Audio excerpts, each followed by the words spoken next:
શ્રદ્ધાનું કેન્દ્ર ભગવાન શ્રી રામ એની પૂર્ણ કક્ષાએ આજે મુન્દ્રા નગરમાં ઉતર્યા છે, આપણા સૌના ઉડમાં ઉતર્યા છે, આપણા સૌના વર્તનમાં પણ ઉતરે એવી અભ્યર્થના રાખું છું.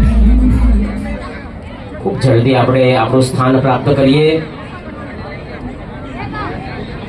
મારી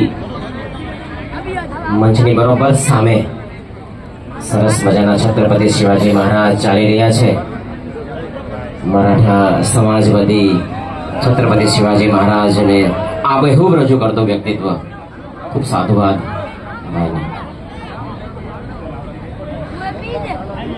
ખૂબ જલ્દી આપણે સ્થાન પ્રાપ્ત કરીએ, આખું શાસ્ત્રી મેદાનને ભરી દઈએ.